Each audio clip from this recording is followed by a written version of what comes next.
warahmatullahi wabarakatuh. Waalaikumsalam warahmatullahi wabarakatuh. Waladzi asala rasulahu bil huda wa dinil haqq liyudhhirahu 'ala dini kulli wa kafa billahi syahida. Asyhadu an la ilaha illallah wahdahu la syarikalah wa asyhadu anna Muhammadan abduhu wa rasuluhu la nabiyya ba'da. Rabbi israh li sadri wa yassir li amri wahlul 'uqdatam min lisani yafqahu qawli. Amin. Alhamdulillah, malam ini kita dipertemukan oleh Allah, sehingga kita bisa melakukan kajian, ya, dan saya di malam ini diamanahkan untuk membahas terkait dengan tadabbur Quran. Di sini saya memilih kita membahas tadabbur Quran surah An-Nas, ya. Mudah-mudahan ini menambah apa namanya, ya, pengalaman, bukan pengalaman sih, sakofah kita gitu ya, terkait dengan isi kandungan Al-Quran, sehingga membuat kita semakin mencintai Al-Quran, kemudian menjadikan Al-Quran itu sebagai satu-satunya gitu ya aturan hidup dalam kehidupan kita, gitu ya. Di sini kita lihat bahwa dalam Quran surah An-Nas ini, ya, saya bacakan dulu secara utuh. Ibu-ibu bisa dibuka dan insya Allah semua ibu-ibu ini sudah hafal lah, ya, Quran surah An-Nas, ya. Insya Allah semua sudah hafal ya, Bu. Nah, di sini saya akan bacakan dulu ya, Bu, surah An-Nasnya. A'udzu billahi minasy syaithanir rajim. Bismillahirrahmanirrahim. Qul a'udzu birabbin nas, malikin nas, ilahin nas, zilhan nas, alladzi waswisu fi sudurin nas, minal jinnati wan nas. Shadaqallahul azim. Di sini kalau kita melihat artinya gitu ya, ini saya akan artikan qul a'udzu birabbin nas, ya. Katakanlah, aku berlindung kepada Rabb yang memelihara dan menguasai manusia. Malikin nas, raja manusia. Ilahin nas, sembahan manusia. Min syarril waswasil khannas, dari kejahatan bisikan syaitan yang biasa bersembunyi. Alladzi waswisu fi sudurin nas, yang biasa bersembunyi, ya, yang membisikkan kejahatan ke dalam dada manusia. Ya, minal jinnati wan nas, dari golongan jin dan manusia. Kalau kita melihat bahwa keutamaan dari surah An-Nas, menurut pendapat para ulama di bidang tafsir, di antaranya adalah Ibnu Katsir, Asy-Syafi'i dan Asy-Syaikh Abdurrahman As-Sa'di, surat ini termasuk adalah golongan surat Makkiyah, ya. Kalau kita lihat di dalam Al-Quran, ibu-ibu bisa lihat bahwa di situ ada tulisannya, ya, bahwa surah An-Nas itu adalah surat Makkiyah. Artinya surat ini turun sebelum hijrah, ya. Jadi turunnya di Mekah. Bersama Al-Falaq dan surat An-Nas ini merupakan bagian dari Al-Mu'awwizatain, yaitu dua surah yang mengandung permohonan perlindungan. Ya, Nabi Shallallahu Alaihi Wasallam bersabda, telah diturunkan kepadaku ayat-ayat yang tidak semisal dengannya, yaitu Al-Muawwidatain, yaitu surah An-Nas dan surah Al-Falaq. Ya, jadi kalau kita lihat surah Al-Falaq dan An-Nas disebut pula surah Al-Muawwidzat, ya, Al-Muawwidzat, jika digabungkan bersama surah Al-Ikhlas. Inilah salah satu bacaan wirid atau zikir, gitu ya, yang disunahkan untuk dibaca setelah selesai sholat. Ya, kalau kita melihat di sini kita akan mulai gitu ya. Tadi keutamaan dari surah An-Nas, maka di sini kita akan tadaburi ayat per ayat, ya. Dimulai dengan tadabbur ayat yang pertama. A'udzu binnas. Katakanlah, aku berlindung kepada Rob manusia. Syekh Utsaimin berkata, dia adalah Allah Azza wa Jalla. Dia adalah Rob manusia yang lainnya, Rob manusia, malaikat, jin, langit, bumi, matahari, bulan, dan Rob segala sesuatu. Tetapi pada surat ini dikhususkan pada manusia. Makanya dikatakan apa? Qul a'udzu aku berlindung kepada Rob manusia. Ya, jadi pada surah An-Nas ini dikhususkan pada manusia. Kemudian dalam Az-Zihal, Said Qutb mengatakan, Ar-Rabb adalah Tuhan yang memelihara, yang mengarahkan, yang menjaga, dan yang melindungi. Jadi, maksud Allah sebagai Rabb manusia adalah bahwa Allah Subhanahu wa Ta'ala adalah pencipta, pemilik, pengatur, penguasa, dan pemberi rizki seluruh umat manusia. Makanya dikatakan Rob manusia. Bahkan Allah juga Rob, pencipta, pemilik, pengatur, penguasa, pemberi rizki seluruh alam semesta ini beserta isinya. Termasuk di dalamnya itu adalah para syaitan yang selalu menggoda manusia.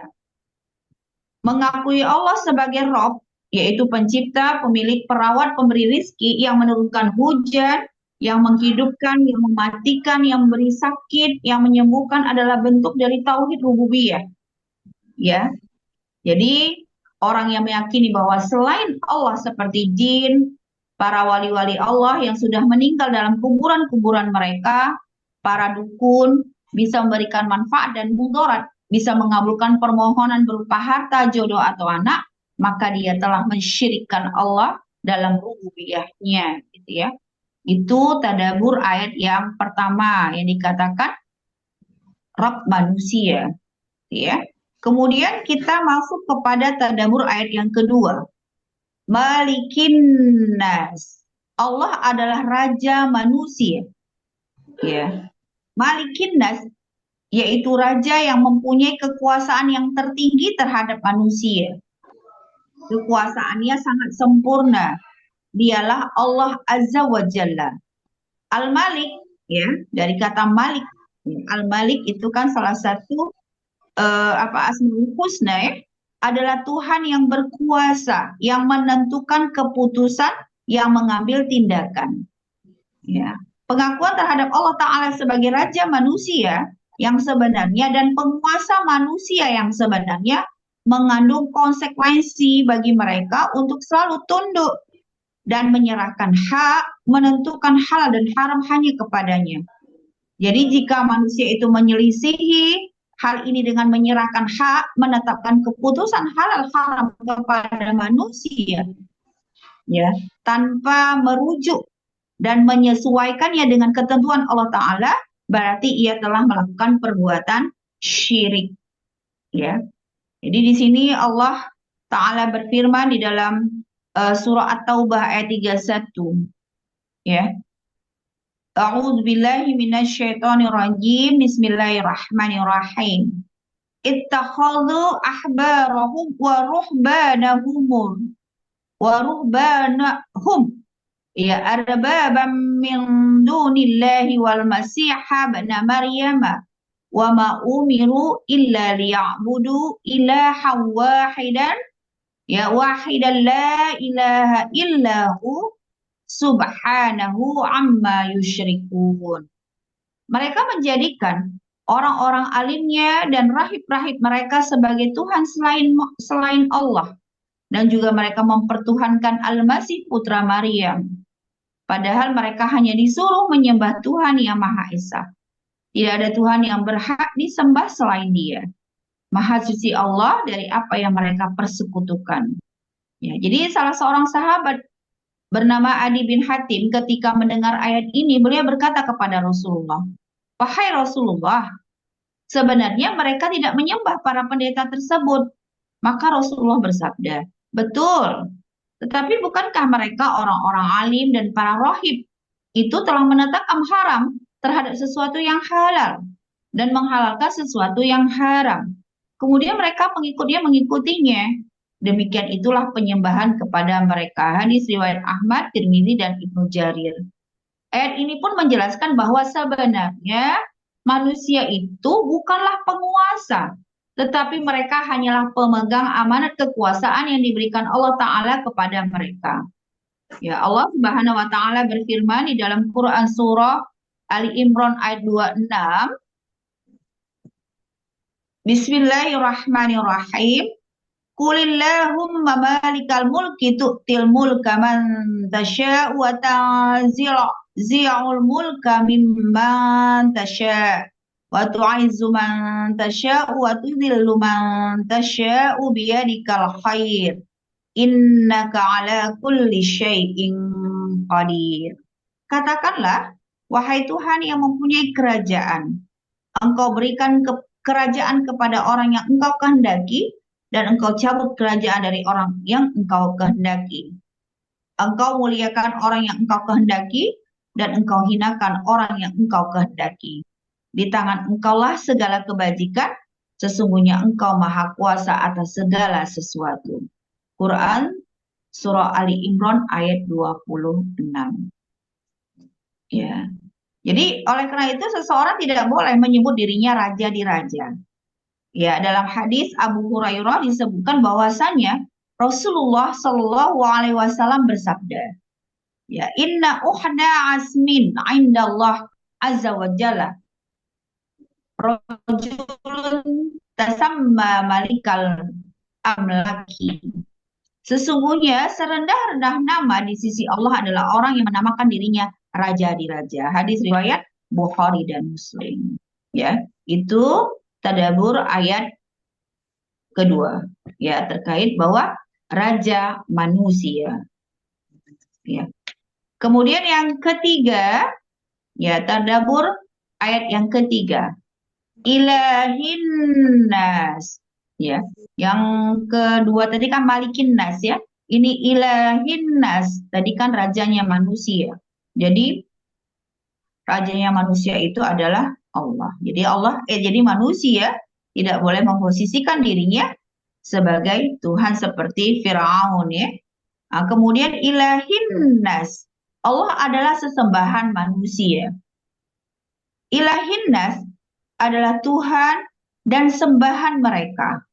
Sesembahan yang hak, yaitu yang dituhankan oleh hati, dicintai dan diagungkannya. Dialah Allah Azza wa Jalla. Ya. Jadi ayat ini menegaskan tentang tauhid uluhiyah, yaitu keharusan mentauhidkan Allah di dalam ibadah. Seseorang tidaklah boleh beribadah kecuali hanya kepada Allah. Tidaklah bertawakal, tidaklah meminta, tidaklah mengharap, dan tidaklah takut kecuali hanya kepada Allah Azza wa Jalla. Ya. Ibnu Katsir rahimahullah berkata, ketiga ayat yang pertama ini mengemukakan sebagian dari sifat-sifat Allah Subhanahu wa Ta'ala, yaitu sifat rububiyah. Ya, kalau rububiyah itu kan terkait dengan Tuhan, sifat ketuhanannya, sifat al-muluk, raja, dan sifat uluhiyah, yaitu yang disembah. Dia adalah Tuhan segala sesuatu yang memilikinya dan yang disembah oleh semuanya. Ya. Jadi menurut Dr. Ahmad Zain An-Najah, di dalam surat An-Nas ini disebutkan 3 macam. Tauhid rububiyah, tauhid mulkiyah, ya, tauhid rububiyah, tauhid mulkiyah, dan tauhid uluhiyah.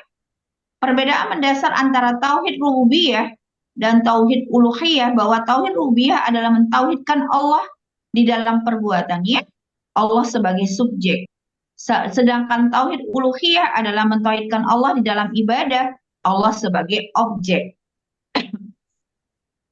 Jadi tauhid rububiyah hampir semua makhluk mengakuinya, termasuk iblis.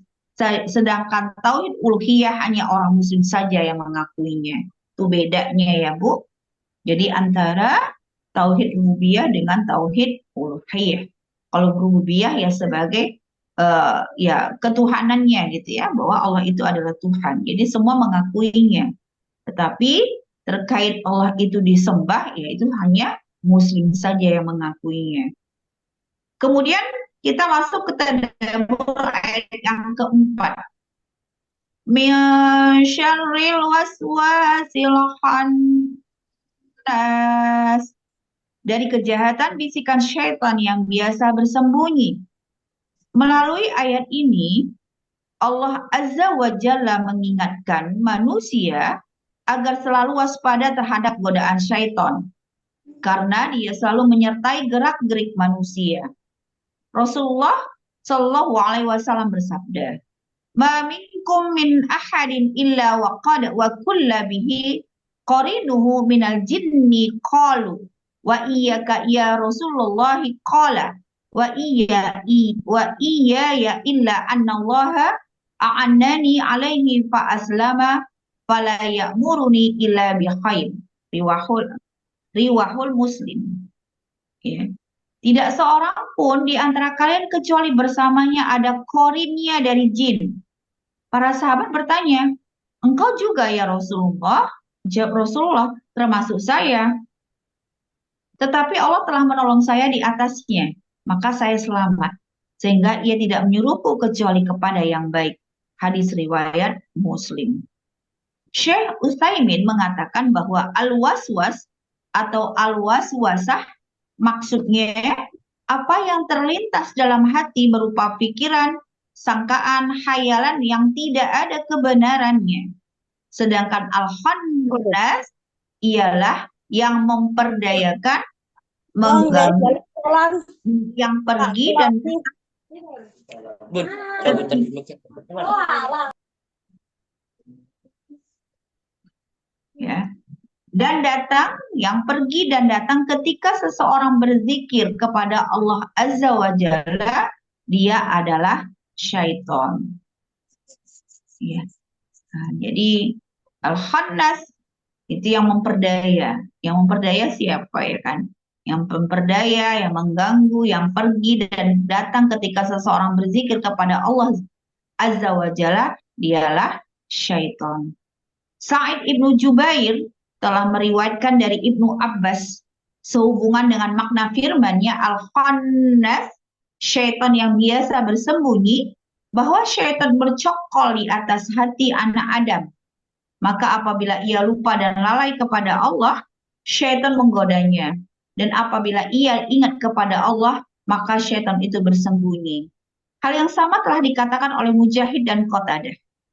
Ya. Al-Mu'tamir Ibnu Sulaiman telah meriwayatkan dari ayahnya bahwa pernah diceritakan kepadanya, sesungguhnya syaitan yang banyak menggoda itu selalu meniup hati anak Adam manakala ia sedang bersedih hati dan juga manakala sedang senang hati. Tetapi apabila ia sedang ingat kepada Allah, maka syaitan bersembunyi ketakutan. Al-Aufi telah meriwayatkan dari Ibnu Abbas sehubungan dengan makna firman-Nya al-waswas, ya, bahwa makna yang dimaksud ialah syaitan yang membisikkan godaannya. Namun apabila yang godanya itu taat kepada Allah, maka syaitan bersembunyi. Ya, ini sesuai dengan firman Allah ya dalam Quran surah Az-Zukhruf ayat 36. Jadi ibu-ibu bisa buka ya Al-Qur'annya. Jadi Al-Qur'an apa yang senada gitu ya. Maka di sini Allah sampaikan auzubillahi minasyaitonirrajim wa may ya'shu 'an dzikrirrahmani nuqayyid lahu syaitanan fahuwa lahu qarin wa innahum la yasuddunahum 'anis sabili wa yahsabuna annahum taduna hatta idza ja'ana hatta idza ja'ana qala ya laita baini wa bainaka bu'dal masyriqaini wa bi'sal qarinu wa lan yanfa'akumul yawma idzalamtum annakum fil azabi mushtarikun. Barang siapa yang berpaling dari mengingat Allah, petunjuk Allah yang maha pemurah yaitu Al-Quran, kami adakan baginya syaitan yang menyesatkan. Maka syaitan itulah yang menjadi teman yang selalu menyertainya. Ya, Quran surah Az-Zukhruf ayat 36. Ya. Nah, kemudian syaitan akan bersembunyi dan lari terbirit-birit di saat manusia berzikir, yaitu menyebut dan mengingat Allah Ta'ala. Abu Hurairah berkata bahwa Rasulullah Shallallahu Alaihi Wasallam bersabda, ya, "Iza nudiya sholati astagfirullah, adbara syaitanu walahu duratun hatta la yasma'a ta'zina fa iza qadan nida'a aqbala hatta iza tuwiba bis salati adbara hatta iza qadat tathwiba aqbala hatta yahtira bainal mar'i wa nafsihi yaqulul qur kadzak kadzakur kadza lima lam yakun yadhkuru hatta yadhalla ar-rajulu la yadri kama shalla.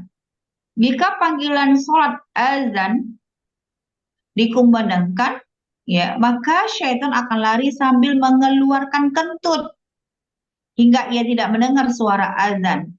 Apabila panggilan azan telah selesai, maka syaitan akan kembali. Dan bila iqamat dikumandangkan, syaitan kembali berlari. Dan jika iqamat telah selesai dikumandangkan, dia kembali lagi. Lalu menyelinap masuk ke dalam hati kepada hati seseorang, seraya berkata, ingatlah ini dan itu. Dan terus saja dia melakukan godaan ini hingga seseorang tidak menyadari berapa rakaat yang sudah dia laksanakan dalam sholatnya. Hadis riwayat Bukhari dan Muslim. Ya, itu tadabbur ayat yang keempat. Ya, nah, jadi syaitan itu ya begitulah. Jadi gambarkan bagaimana tingkah lakunya syaitan dalam menggoda manusia. Kemudian tadabbur ayat yang kelima. Alladzi waswisu fi sudurin nas. Ya. Yang membisikkan kejahatan ke dalam dada manusia. Ya, bisikan syaitan pada hati manusia itu sangat banyak dan beragam. Semuanya mengarahkan kepada kemaksiatan dan kejahatan. Bisikan ini ditujukan kepada sodrun, dada manusia. Ya, maka sudur. Ya, sodrun, dada manusia. Kenapa sodrun? Ya, dada, tidak kolbun dan tidak pula fuad. Ya, fuad hati. Jawabannya bahwa sebenarnya tidak tiga kata itu maknanya sama, hanya berbeda dalam penggunaannya saja. Sodrun, dada itu adalah tempat di mana ada fuad dan kolbun. Ya. Jadi kolbun berarti sesuatu yang sering berbolak-balik. Allah Ta'ala sajalah yang mampu membolak-balikannya. Di dalam doa disebutkan, ya muqallibal qulub, tsabbit qalbi 'alad dini. Ya. Ya Allah yang membolak-balikan hati, teguhkan hatiku ini agar selalu berada dalam agamamu. Hadis riwayat Tirmizi. Itu tadabbur ayat yang ke-5. Jadi terkait dengan yang membisikkan ke dalam dada, ya. Jadi sodrun. Ya, maknanya sama antara sodrun, fuad dan kolbun. Ya. Kemudian tadabbur ayat yang ke-6. Minal jinnati wan nas, dari golongan jin dan manusia. Ayat ini merupakan penjelasan dan kelanjutan dari firman-Nya yang membisikkan kejahatan ke dalam dada manusia, ya, Quran ayat yang kelima tadi, sebagaimana pengertian yang terdapat di dalam firman Allah dalam Quran surah Al-An'am ayat 112. Bismillahirrahmanirrahim. Wa kadzalika ja'alna likulli nabiyyin نبي عدوا شياطين الإنس والجن يوحي بعضهم إلى بعض زخرف القول غرورا. Dan demikianlah kami jadikan bagi tiap-tiap itu musuh, yaitu syaitan-syaitan dari jenis manusia dan dari jenis jin. Sebagian mereka membisikkan kepada sebagian yang lain perkataan-perkataan yang indah-indah untuk menipu manusia. Quran Surah Al-An'am ayat 112. Ya. Jadi inilah yang bisa kita dapat pahami ya dari Quran Surah An-Nas gitu ya, sehingga membuat kita semakin jelas gitu ya bahwa apa makna dari Quran Surah An-Nas tersebut ya. Insya Allah ini menjadi membuat kita semakin gitu ya memahami kandungan Al-Quran. Tidak hanya kita baca saja, tetapi kita juga harus memahaminya gitu ya. Karena memang Allah menyuruh kita itu untuk apa? Untuk memahami Al-Quran gitu ya. Jadi dikatakan khairukum man ta'allama al-Qur'ana wa 'allamahu. Sebaik-baik manusia itu adalah seorang yang mengajarkan dan yang mempelajari Al-Quran ya. Jadi Al-Quran itu dipelajari bukan sekedar dihafal, bukan sekedar ya dihafal, dibaca gitu ya, tetapi juga harus memahaminya dan menerapkannya dalam kehidupan kita, apalagi kita seorang Muslim gitu ya. Mungkin itu saja yang bisa saya sampaikan. Al-afu minkum. Assalamualaikum warahmatullahi wabarakatuh. Ya, waalaikumsalam warahmatullahi wabarakatuh. Masya Allah, luar biasa ya. Ini kita baru perdana nih Ustazah untuk mentadaburi juz 30 dalam Quran Surah An-Nas. Nah, jadi di sini ada terkait tentang syaitan yang membisikkan manusia. Terkadang Ustazah memang mungkin ini problematika umat juga ya Ustazah ya. Artinya ketika sholat ya, sholat itu terkadang banyak yang nggak khusyuk. Ini rakaat pertama atau rakaat kedua atau rakaat ketiga gitu ya. Kemudian kenapa ketika berwudu ya itu sering kali kita mau buang angin ya Ustazah. Ketika nggak berwudu enak-enak aja gitu nggak ada buang angin. Tapi ketika berwudu sesudah berwudu rasanya ya ampun ya nggak ibu-ibu. Nah baik ini Umahat ya boleh kita pada sesi tanya jawab ini. Siapa yang ingin bertanya boleh raise hand atau tulis di kolom chat. Ada yang ingin bertanyakan. Nah ini mungkin Bu Yus ini. Assalamualaikum Bu Yus. Waalaikumsalam warahmatullahi Masya wabarakatuh. Allah, ini Ibu Yus ini luar biasa semangatnya ini ya, karena sudah lunas hutang ini ya Bu ya. Amin, amin. Nah, ya mungkin ada pertanyaan untuk Ustazah Mira. Tafadhol Bu Yus.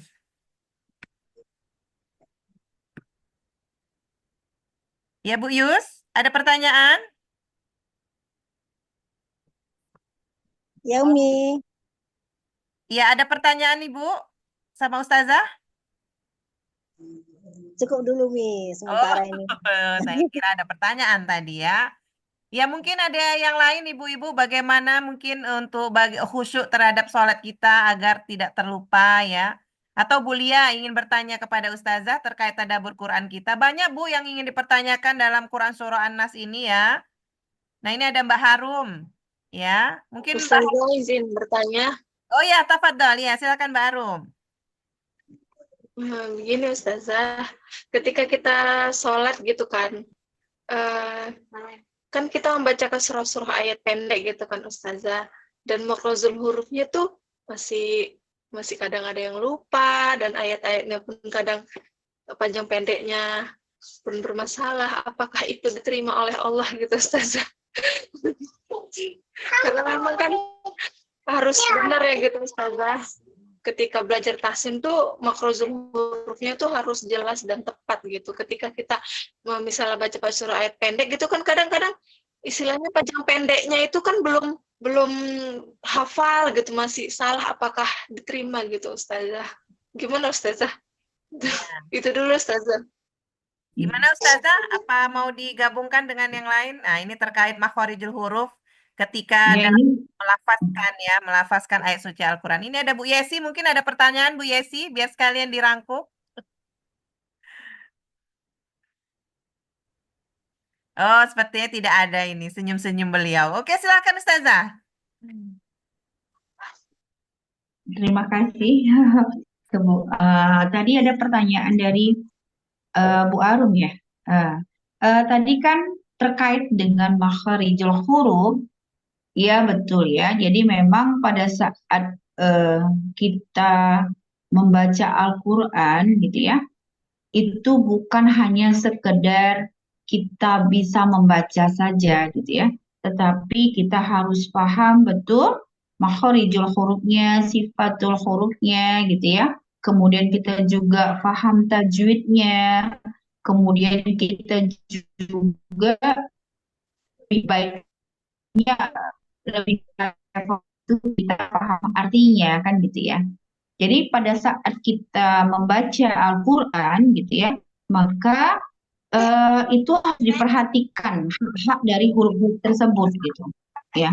Jadi bagaimana agar kita betul-betul membacanya itu tartil, fasohah gitu ya, maka ya itu harus belajar gitu. Kita harus kenapa? Karena mempelajari Al-Quran itu hukumnya wajib. Ya. Membacanya sunnah. Ya, membacanya sunnah, mempelajarinya wajib. Ya, sehingga di sini ada upaya bagi diri kita bagaimana kita membenarkan bacaan kita sehingga pada saat kita sholat, ya pada saat kita membaca Al-Quran itu bacaannya sudah benar. Tetapi kalau misalnya kita masih dalam proses belajar gitu ya, ya kita mohon istighfar, maksudnya mohon ampun kepada Allah gitu ya. Karena kalau dalam proses belajar, ya itu tidak ada dosa, gitu ya, karena proses belajar. Tetapi kalau kita membiarkan, gitu ya, dengan kondisi kita tidak mengerti, gitu ya, kemudian kita membaca sesuka hati kita, ya itu jadi berdosa, gitu. Ya, jadi kan yang dilihat sama Allah itu kan memang bukan hasil, tapi memang proses. Tetapi tadi ya proses itu kan bukan berlama-lama gitu ya. Tapi kita berupaya bagaimana agar bacaan kita itu ya tadi tartil. Tartil itu kan tidak terlalu cepat, tidak terlalu lambat. Kan begitu. Kemudian fasih gitu ya kan. Fasih. Jadi kalau fasih itu ya tadi kita memberikan hak-hak setiap huruf itu gitu. Ya, itu bisa kita dapatkan kalau kita belajar. Kalau nggak belajar, kita nggak akan pernah tahu gitu. Nah, sehingga mempelajarinya itu menjadi fardu ain gitu ya. Jadi kalau kita sudah belajar, maka kan kita akan berusaha untuk membacanya dengan benar gitu ya. Setiap manusia, setiap muslim gitu ya kan, itu bisa untuk belajar ya, untuk menyebutkan huruf itu dengan tepat itu bisa. Karena memang Allah menurunkan Al-Qur'an itu mudah untuk dipelajari gitu. Ya, jadi nggak ada istilahnya itu saya nggak bisa. Ya, sebenarnya bukan nggak bisa, tapi nggak mau. Ya kan? Nah, jadi makanya di sini ya tadi kalau misalnya bacaannya masih salah-salah, ya kalau misalnya ragu, nggak usah dibaca. Karena bacaan ayat-ayat gitu ya, ayat-ayat pendek kita baca, misal juz amma gitu ya, juz 30 kita baca dalam sholat, dan kita masih ragu gitu ya, saya belum pas ini gitu ya, karena kan dia hafalan ya, kan dihafal. Nanti bacaan panjang pendek yang nggak pas, hurufnya belum pas, karena saya belajarnya baru awal gitu ya kan, yang nggak usah dibaca ya. Jadi yang harus kita benarkan itu yang wajib dulu. Yang wajib itu apa? Surah Al-Fatihah. Nah, jadi Surah Al-Fatihah itu yaitu gimana caranya gitu ya. Kita sampai betul-betul fasih menyebutkannya. Karena kalau dia tidak fasih, maka yang terjadi itu adalah apa? Salah nanti artinya. Kan gitu ya. Yang dimaksud apa sama Allah, yang kita baca apa gitu.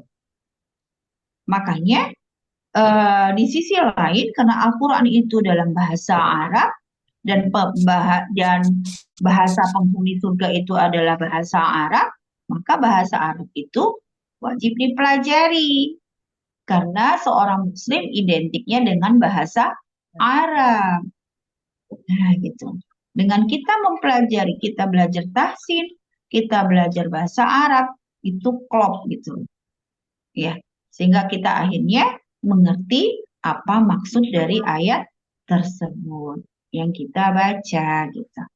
Ya minimal kita tahulah ya maksud dari surah Al-Fatihah gitu.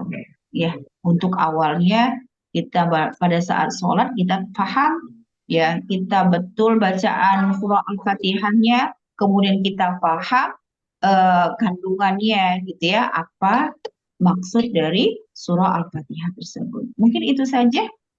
Iya, mungkin sudah jelas ya Mbak Harum ya. Berarti harus diulang-ulang terus ya Ustazah. Harus benar-benar dikaji terus tiap hari biar supaya bisa fasih ya gitu Ustazah ya.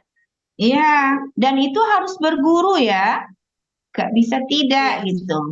Ya, dan memang harus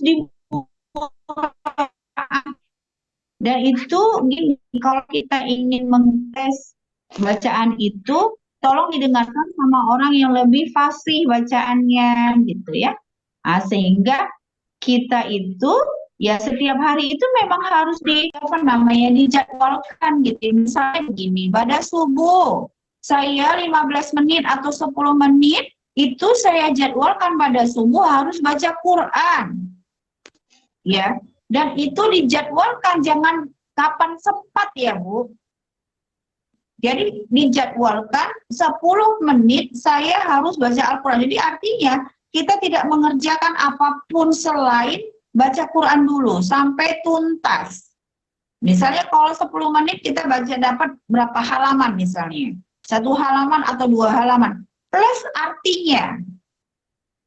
Ya, itu setiap hari. Sehingga lisan kita itu terbiasa menyebutkan huruf-huruf Al-Quran.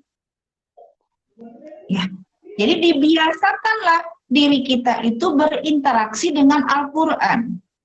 Sehingga kita tidak asing menyebutkan huruf-huruf Al-Quran, ayat-ayat Al-Quran itu. Apalagi kalau dihafalkan lebih baik lagi. Gitu. Tapi itu harus dijadwalkan, Bu. Nggak bisa kapan sempat. Ya. Jadi memang harus dimurojaah. Nggak bisa, karena menghafal itu hukumnya sunnah. Murojaah hukumnya wajib. Ya. Jadi hafalan itu nggak boleh hilang gitu sebenarnya, Bu. Menjaganya itu yang berat, betul. Ya, makanya murojaah itu mengulang-ulang hafalan itu wajib hukumnya. Ya, sedangkan menambah hafalan ziyadah itu sunnah. Ya, nah, begitu. Ya. Mudah-mudahan tercerahkan. Syukron Ustazah, terima kasih. Ya, Tuhan. Ya, jadi luar biasa ya. Ini bagi ummahat ya, ibu-ibu solihah yang masih kurang dalam makhorijul huruf harus diperhatikan dan cari guru tahsin ya di daerah masing-masing ya. Gimana Bu Lia? Sudah belajar tahsin? Ini Bu Lia kayaknya agak termenung-kemenung ini. Ya. Nah, baik begini Ustazah.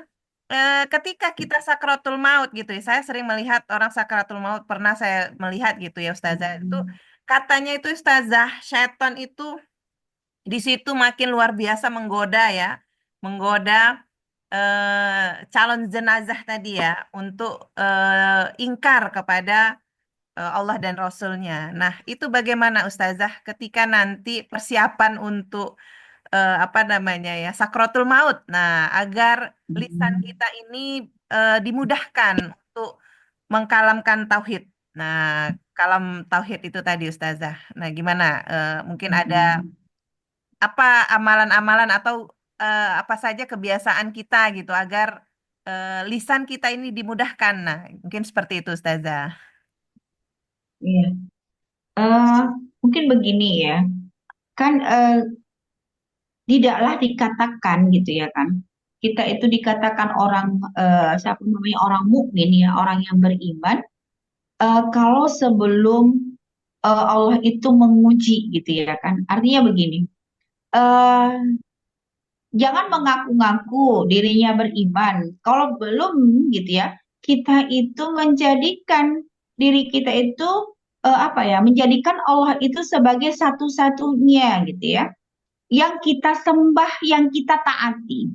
Artinya apa gitu ya? Artinya bahwa bagaimana setiap perbuatan yang kita lakukan itu kita selalu menghadirkan Allah di sana gitu. Artinya apapun yang kita lakukan yang memang Allah perintahkan.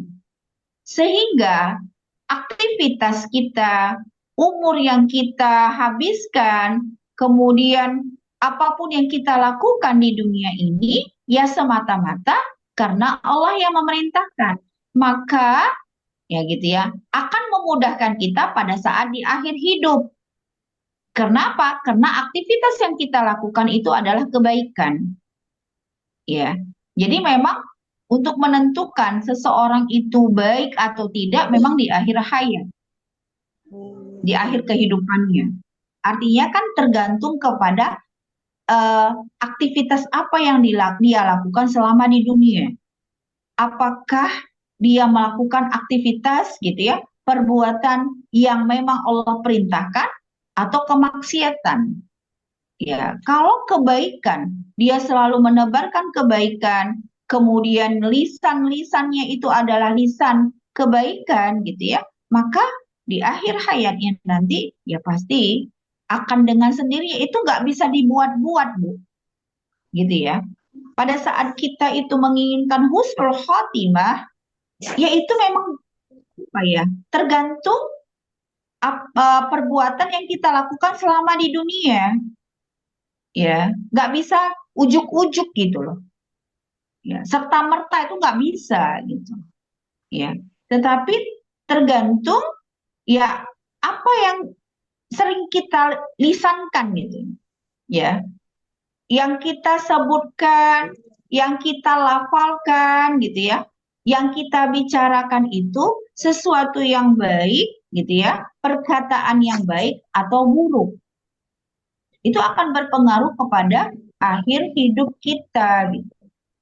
Kalau lisan kita terbiasa kepada lisan yang baik gitu ya, maka ya begitu nanti yang keluar gitu. Ya, pasti yang baik. Kemudian perbuatan-perbuatan yang kita lakukan adalah perbuatan yang baik selama hidup kita gitu ya, sepanjang hidup kita, maka ya di akhir hayat pun pasti ya baik. Ya. Syaiton, ya itu udah jelas, karena kan memang syaiton itu kan sudah buat akad dengan Allah kan. Gitu ya.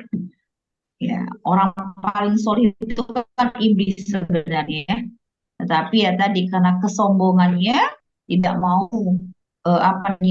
sujud kepada Nabi Adam. Allah perintahkan sujud kepada Nabi Adam, dia tidak mau karena dia merasa dia lebih tinggi posisi daripada Nabi Adam, maka dilemparkan kan, dan dia kan sudah berakad ya kepada Allah bahwa selama di dunia dia akan menggoda manusia, ya terkait dengan surah An-Nas ini, ya memang begitu kan karakter tingkah lakunya syaitan itu, dia akan selalu menggoda manusia. Jadi pada saat kita dekat kepada Allah, pada saat itulah syaitan itu tidak akan bisa mengganggu. Tetapi kita lengah sedikit saja gitu ya, kita buat maksiat atau kita lengah dari berbuat baik, maka pada saat itu syaitan akan dekat gitu.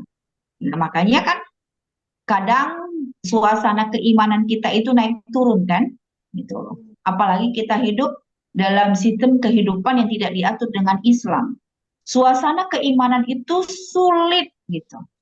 sulit kita dapatkan. Kita yang membuat suasana itu gitu.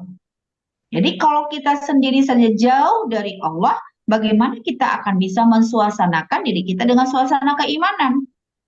Gitu ya. Maka sekarang ini memang upaya yang sangat keras gitu ya. Ya, untuk taat itu bisa jadi kita jungkir balik gitu. Ya, kenapa? Karena kita sendiri yang akan mensuasanakannya. Karena masyarakat tidak tersuasanakan dengan suasana keimanan. Berbeda pada saat kita hidup di dalam sistem Islam. Pada saat Islam diterapkan dalam kehidupan masyarakat, maka masyarakat itu adalah masyarakat yang tersuasanakan dengan suasana keimanan. Sehingga kita mudah untuk taat kepada Allah. Kalau sekarang kan sulit, cobalah. Sholat aja bisa lupa rokaatnya kan, Bu. Ya karena memang begitu. Di surah An-Nas tadi kan sudah disampaikan. Ya, bahwa mereka akan apa? Menggoda. Gitu ya. Sehingga kita akhirnya ingat. Pada saat sholat itu kan bisa ingat semua ya, Bu. Yang tadinya kita nggak pernah ingat bisa terlintas. Itu kerjaan siapa? Di kerjaan syaiton gitu ya. Nah, maka di sini bagaimana kita upayakan gitu ya. Kita berupaya berproses terus untuk menjadi orang yang lebih baik ya, orang yang lebih baik dari hari ke hari kan gitu. Sehingga akhirnya pada saat nanti di akhir hidup kita tetap dalam kondisi dalam kebaikan gitu. Mungkin itu aja Ibu Tri. Ya, alhamdulillah ya. Ada lagi ibu-ibu yang ingin bertanya? Mungkin Bu Ade Rizka? Assalamualaikum Ustazah. Oh, langsung Bu Lia. Ya, silakan Bu Lia. Mohon dibentangkan sedikit Ustazah. Allazi yuwaswisu fi sudurin nas. Itu Ustazah. Oh iya. Tadi penjelasan terkait dengan itu ya. Iya. Tadi itu ayat, bentar ya. Ayat keempat ya Ustazah. Iya. Kita lihat tadi terkait dengan tadabbur ayat yang keempat. Yang keempat ini memang agak panjang ya, karena terkait dengan dari kejahatan bisikan setan yang biasa bersembunyi ya. Jadi di sini kan terkait dengan bahwa ayat ini kan Allah mengingatkan manusia agar selalu waspada ya terhadap godaan syaitan. Kenapa? Karena memang kan syaitan itu selalu menyertai gerak-gerik manusia. Sehingga di sini Rasulullah sampaikan tidak seorang pun di antara kalian kecuali bersamanya itu ada kornya dari jin. Ya. Jadi kata Rasulullah itu termasuk apa juga sahabat tadi ya kan? Iya kata Rasul. Cuma karena Rasul itu adalah utusan Allah, maka Rasulullah itu terjaga dari perbuatan maksiat sehingga syaitan tidak bisa gitu ya. Nah, kemudian al-waswas kan di sini dijelaskan bahwa ada kata min syarril waswasil khannas kan gitu ya. Jadi kan waswas, jadi bisikan, kejahatan dari bisikan kan syarri itu kan kejahatan. Jadi waswas itu bisikan ya, bisikan syaitan yang biasa bersembunyi khannas gitu ya. Nah, jadi di sini bahwa al-waswas atau al-waswasah itu adalah yang terlintas dalam hati berupa pikiran, sangkaan, khayalan yang tidak ada kebenarannya. Ya, sehingga di al-khannas itu adalah yang memperdayakan, yang mengganggu, yang pergi dan datang ketika seseorang berzikir kepada Allah Azza wa Jalla. Nah, itulah yang dikatakan dengan apa? Syaiton. Karena memang karakter syaitan kan seperti itu. Dia selalu terlintas dalam hati, dalam pikiran manusia, gitu ya kan? Sehingga akhir manusia itu tergoda, dia menggoda, memperdaya, gitu, datang dan pergi kan memang begitu. Ya tadi, pada saat manusia ingat Allah, maka dia pergi. Ya. Kemudian pada saat manusia lengah dari mengingat Allah, maka dia datang. Itulah dia menggoda sehingga akhirnya galau, turun, suasana keimanannya kacau. Kemudian pada saat Allah uji, kita mengeluh.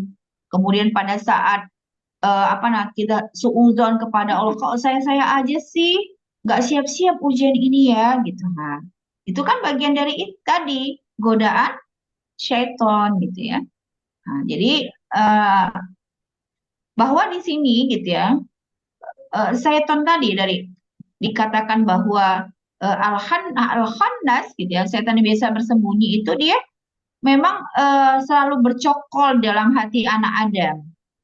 Ya, jadi sehingga akhirnya apa? Membuat lupa gitu ya dan lalai kepada Allah. Kan kadang kadang ya tadi karena setan itu memang sudah berakad kepada Allah itu dia akan mengganggu manusia, menggoda manusia sampai kata Allah sampai batasnya itu hari kiamat. Ya. Nah, jadi di situ Allah kasih gitu ya. Terserahlah. Maka akhirnya apa? Ya setan katakan bahwa dia akan menggoda manusia yang manusia itu yang dia akan mengikuti hawa nafsunya. Nah, maka kan di sini apa namanya manusia itu kan memang mudah ya tergoda, mudah terbawa oleh hawa nafsu.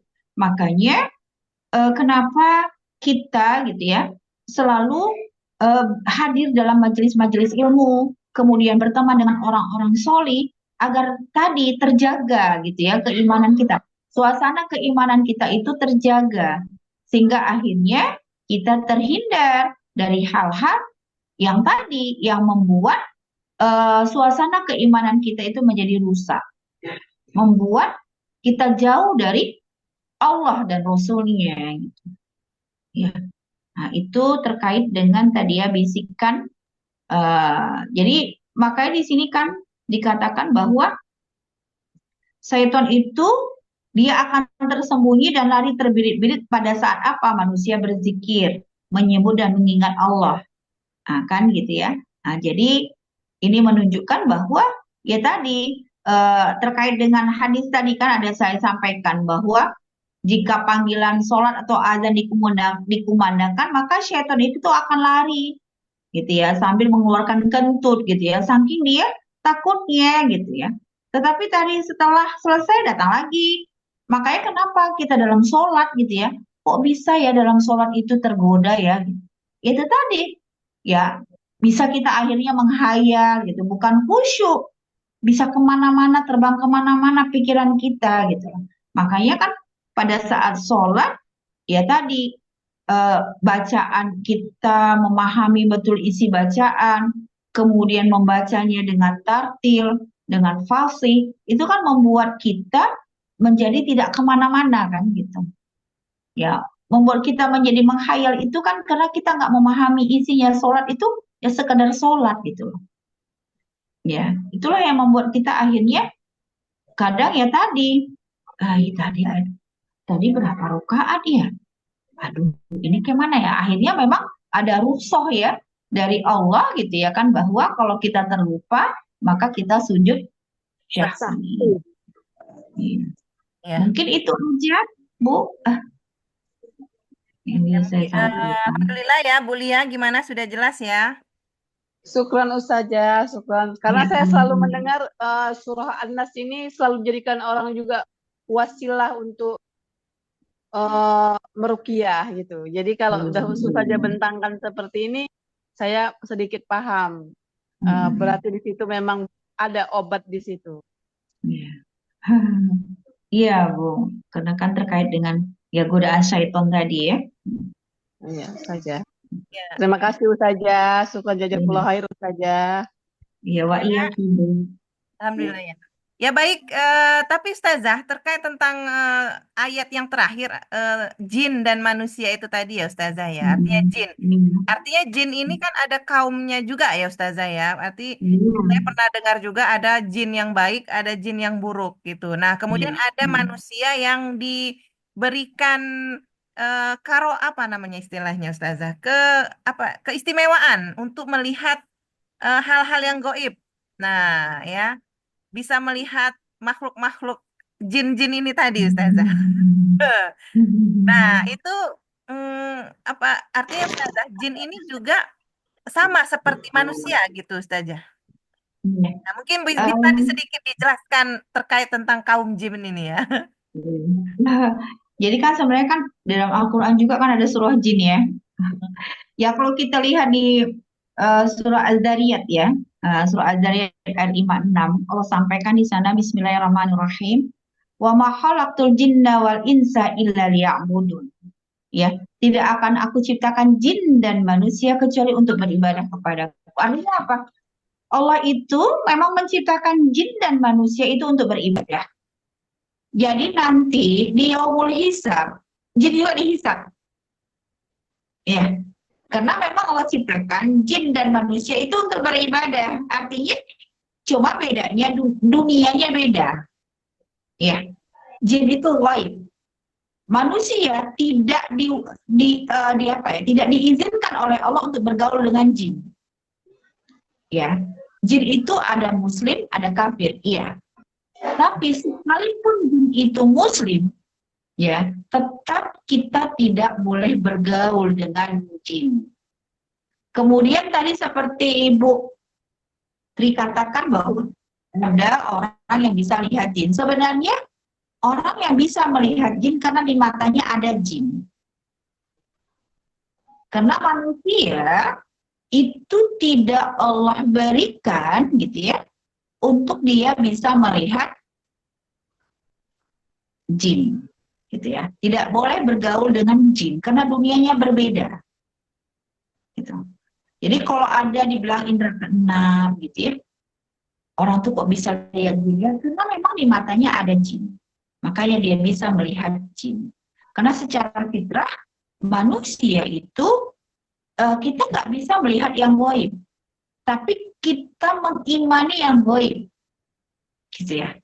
Nah, makanya kan tadi pada saat kita selesai makan, kemudian kan ada tuh tulang, ya, atau sisa makanan, itu kita buang, baca Bismillah, agar yang makan itu jin muslim.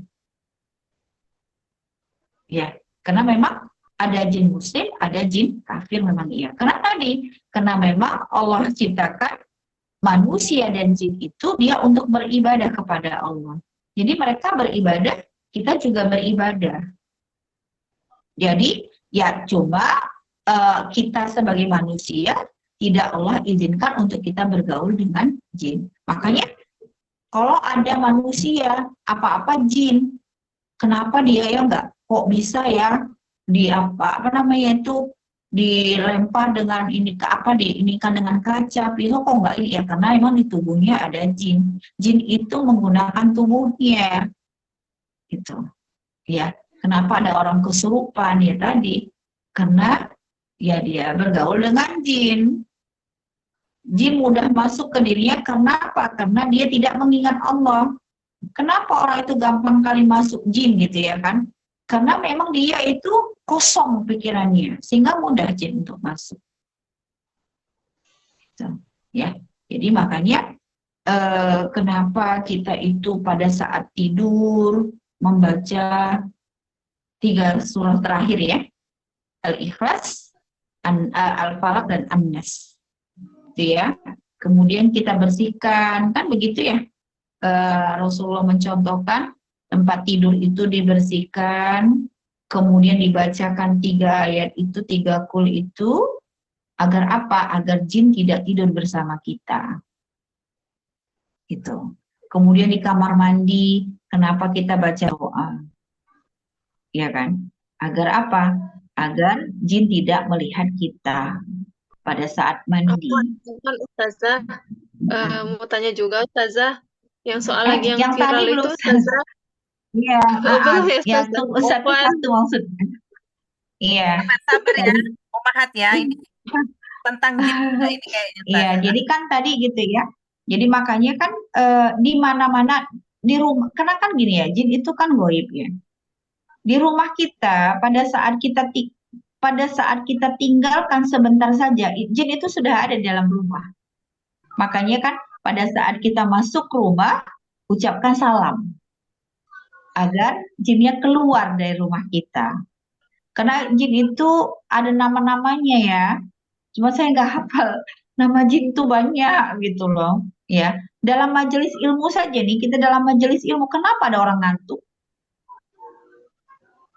Padahal dalam majelis ilmu ada malaikat kan. Iya. Bayangkan 70.000 malaikat hadir, tapi kenapa ada orang ngantuk? Ada Artinya ada ada jin. jin di matanya, maka dia mengantuk gitu. Itu Bu. Jadi bukan berarti bebas dari tidak. Ya tadi memang begitu.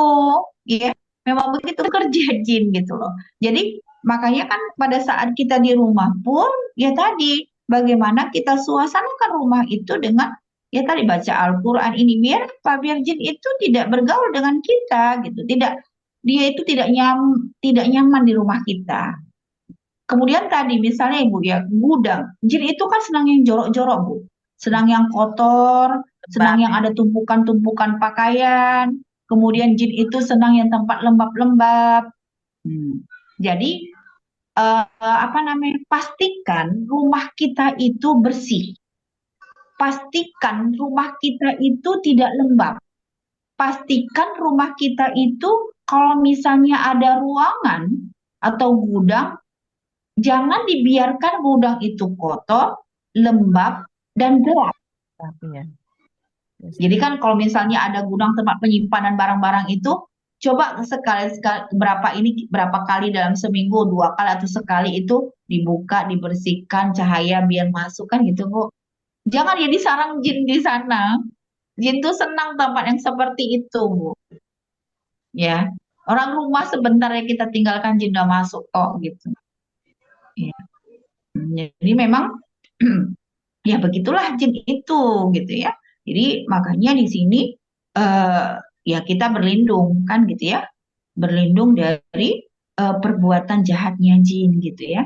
Makanya kan kita disuruh ruqyah mandiri. Jadi itu bisa kita lakukan misalnya kita pada saat kita tidur atau anak kita tidur itu bisa kita lakukan misalnya begini, usapkan gitu ya kan, diusap itu dibacakan 3 kul, kemudian ayat kursi, kemudian udah kita bacakan, kita usapkan, kita tiupkan. Udah kita baca tadi ditiupkan, diusapkan ke seluruh tubuh anak atau diri kita juga bisa, insya Allah ya. Atau surat Al-Baqarah ya. Nah, itu juga bisa gitu. Ya, artinya Jadi jin, nanti jin dan bisa juga setan. lah Ibu apa lihat gitu ya kan surah-surah apa saja yang dibacakan pada saat kita meruqyah.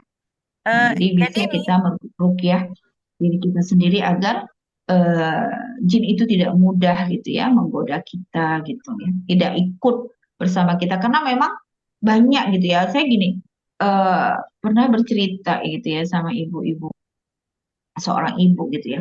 Kenapa sih gitu anaknya itu bisa melihat gitu ya. Maksudnya gini, nanti dibilangnya, Mi, jangan di situ duduknya.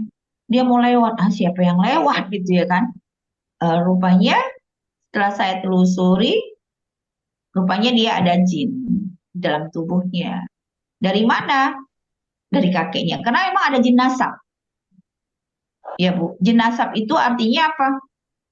Leluhurnya ya, misalnya entah kakeknya, entah siapanya gitu ya. Dia pakai jin. Biasanya kan orang-orang yang suka merantau itu kan suka pakai jin ya Bu, ya, gitu ya, tubuhnya gitu ya, agar mereka itu apa namanya selamat, ya bang. terhindar dari inilah begitu ya biasanya gitu ya. Nah itu nanti biasanya dia kalau jin nasab itu dia nggak mau keluar dari tubuh ini Bu, dia akan berpindah. Siapa yang dia pilih? Misalnya kalau nggak anaknya cucunya, kalau nggak cucunya ya cicitnya. Terus begitu itu Bu. Ya, kan ada juga kita lihat kan orang yang mau meninggal kok susah kali gitu ya. Padahal tubuhnya sudah seperti mayit lah gitu ya. Tapi dia masih hidup. Rupanya ditelusuri dia punya simpanan gitu ya. Untuk mengeluarkannya Masya Allah gitu. Kan tersiksa seperti itu ya. Karena memang kita tidak boleh bergaul dengan jin, kok minta sama jin, mintanya sama Allah. Ya, minta kekuatan, minta perlindungan ya sama Allah. Kenapa harus sama jin? Karena kan sering juga ya, ibu-ibu atau bayi-bayi itu sering dikasih apa itu Bu? Kalung Ya, atau gelang apa itu yang ukon. benang-benang itu ya, biar supaya iya dia tidak sakit, biar tidak diganggu. Atau kalau yang bayi itu apa? Gunting, paku atau apa sih gitu yang Ya, seperti itu. Itu kan sebenarnya mengundang jin gitu loh. Ya. Sehingga akhirnya kan kalau kita lihat kan makanya bayi itu kenapa dia tidak boleh maghrib itu ditinggalkan sendiri gitu ya. Karena memang jin itu senang sama anak kecil, dia merasakan gitu loh. Maka kan nggak boleh dia ditinggal sendiri gitu ya. Karena memang kan lagi pun juga kalau misalnya maghrib itu kan kenapa semua pintu ditutup ya, jendela ditutup. Anak kecil tidak boleh berkeliaran di luar kan. Hmm. Karena memang pada saat itu syaitan ini tuh mereka lagi berkeliaran. Jadi di sini ya kita gitu ya terkait dengan yang sudah kita bahas membuat kita semakin paham betul gitu ya bahwa apa ya ya Allah lah gitu ya tempat kita berlindung, tidak ada yang lain gitu lah. Jadi jangan pernah kita itu meminta kepada makhluk ya, berlindung kepada makhluk. Mungkin itu aja Bu Ya, tadi Mbak yang Harum bisa saya sampaikan. terakhir ya, Mbak Harum. Mungkin ada penambahan. Afwan Ustazah. Yang lagi viral itu loh Ustazah, Hmm. yang minta pawang hujan gitu Ustazah. Pawang Oh, hujan yang kemarin tuh lagi viral Ustazah. Itu benar-benar kebetulan iblis itu memang katanya gitu Ustazah, iblis itu berdoa kepada Allah dan dikabulkan sama Allah, atau memang kebetulan itu turun hujan gitu Ustazah. Itu gimana Ustazah? iya. Jadi kan sekarang gini ya, kan banyak juga. Maksudnya gini loh, kejadian-kejadian kayak kok kebetulan ya gitu ya. Kayak pawang hujan, oh ya udah dia betul gitu, dia berupaya betul nggak hujan. Akhirnya pestanya sukses gitu ya, acaranya sukses. Nggak hujan di tempat dia, gitu. Sama orang lain mah hujan. Itu kan sebenarnya pengelabuan ya. Ah, hati-hati di situ. Sehingga akhirnya orang jadi kan betul kan gitu. Akhirnya dia datang ke dukun itu lagi kan gitu ya. Dia betul dia pawang gitu ya, ternyata dia bisa apa namanya itu membuat tidak hujan gitu loh. Itu kan akhirnya merusak akidah umat gitu ya, sehingga akhirnya mereka percaya bukan kepada Allah gitu, padahal yang menciptakan hujan, yang menurunkan hujan, yang menurunkan Sampai panas Ustazah, gitu. ada yang gini Ustazah, ada yang melemparkan, maaf ya Ustazah, yang melemparkan celana dalamnya tuh ke atas genteng gitu Ustazah. Kalau pesta gitu Ustazah. Ya, Kan kayak, itulah. ya Allah, haram yang lain juga heran gitu Ustazah. Ya itulah tadi ya kan. Itu kan terkait dengan apa namanya kebiasaan ya, adat gitu ya, kebiasaan-kebiasaan orang tuanya atau nenek moyangnya yang seperti itu. Karena mereka mempercayakan itu kepada orang pintar gitu ya. Dukun lah sebenarnya gitu ya, paranormal. Sehingga akhirnya mereka mengatakan bahwa ya itulah syaratnya gitu. Ya kalau misalnya kayak apa namanya itu ya suasana-suasana ya kayak gini lah, misalnya ada orang yang pingin rizkinya banyak atau mereka pingin sukses, yang didatangi siapa? Paranormal kan? Iya gitu loh. Karena mereka yakin paranormal ini akan bisa gitu loh. Itu kalau namanya paranormal dukun itu kerjasamanya dengan siapa? Jin, gitu ya. Nggak mungkin mereka bersama Allah gitu.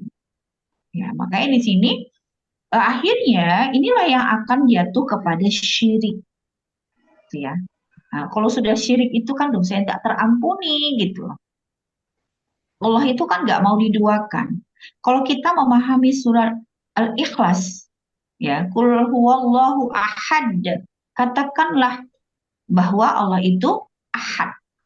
Ya, artinya Allah itu nggak mau loh diduakan. Allah itu pencemburu, gitu. Ya, jadi kalau kita lebih cenderung kepada tadi jin, kepada dukun, gitu ya. Ya wajar kalau Allah itu marah kan. Karena Allah nggak mau diduakan. Karena siapa yang menciptakan jin? Siapa yang menciptakan paranormal? Siapa yang menciptakan hujan? Siapa yang menciptakan malam, siang? Kan Allah. Ya. Jadi pemilik dunia ini, pemilik makhluk yang mengendalikan bumi ini hanyalah Allah gitu. Ya, sehingga akhirnya membuat kita itu semakin taat, semakin yakin bahwa yang layak untuk disembah itu hanyalah Allah saja, bukan yang lainnya. Nggak ada hak kita gitu ya untuk apa menjadikan makhluk itu sebagai tempat berlindung kita, sebagai tempat bersemayam kita atau sebagai tempat meminta, tidak gitu ya. Tetapi siapa yang menciptakan makhluk? Itulah yang layak untuk kita sembah dan kita minta pertolongan. Ya, Mungkin itu aja ya. ya, alhamdulillah ya. Pertanyaan sudah selesai semua terjawab oleh Ustazah. Mungkin langsung doa Ustazah, gimana? Mohon doanya ini untuk kawan-kawan Ummahatillah yang hari ini mungkin lagi diuji oleh Allah Ustazah, ini bermacam-macam mungkin ujiannya Ustazah ya.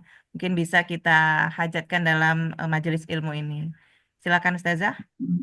Ya, ya, kita bacakan surah Al-Fatihah lah ya, Bu. Ya. Ya, mudah-mudahan ya apa namanya setiap apapun yang kita hadapi, setiap ujian, setiap apa namanya ya baik itu ujian, cobaan, teguran, mudah-mudahan ini membuat kita bukan semakin jauh ya dari Allah, tetapi membuat kita semakin dekat kepada Allah gitu ya. Sehingga akhirnya kita tidak henti-hentinya untuk meminta gitu ya, meminta kepada Allah, berlindung kepada Allah, bukan berlindung kepada selain Allah gitu ya.